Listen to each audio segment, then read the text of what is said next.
тази сграда,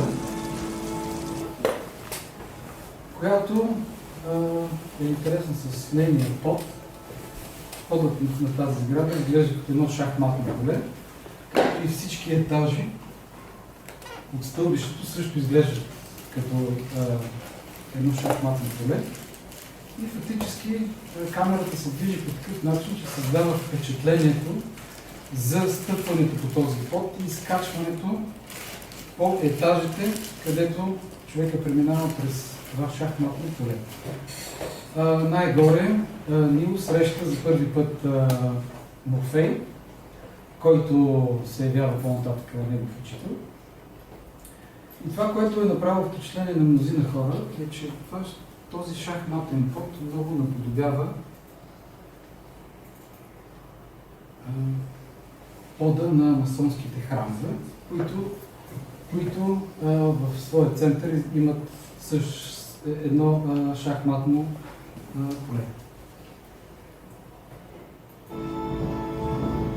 Така, ето тук застават.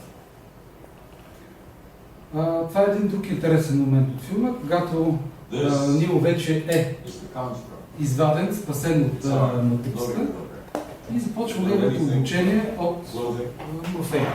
Ето този момент е много важен, съществен, с жеста, който Морфей прави с ръцете си. Той постепенно ги събира. Най-накрая жеста образува един триъгълник и този триъгълник Морфей задържа в продължение на почти 2 минути. Този триъгълен жест напомня много на триъгълните жестове, които правят някои членове на масонски органи.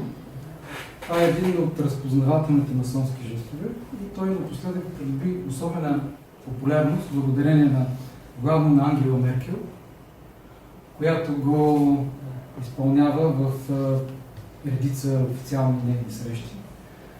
Същият жест често го прави Юнкер, Жан-Клод Юнкер.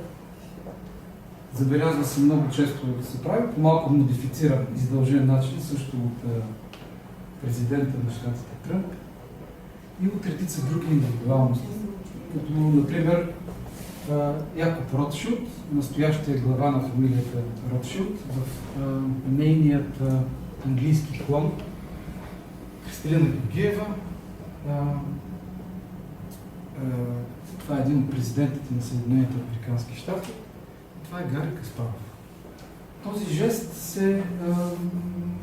е доста разпространен в по-висшите среди на масонството. И именно този жест се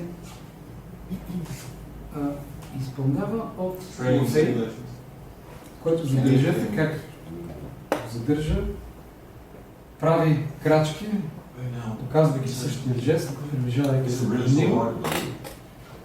И ето тук се вижда същия жест, същия триъгълник, но в по-смалена форма. Your appearance now is what we call residual self-image. Is the mental projection of your digital self. Ето тук жестът се вижда много добре.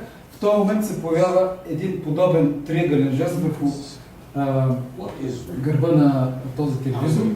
Той продължава да прави жести с ръцете си. Това е началото на обучението на Нил.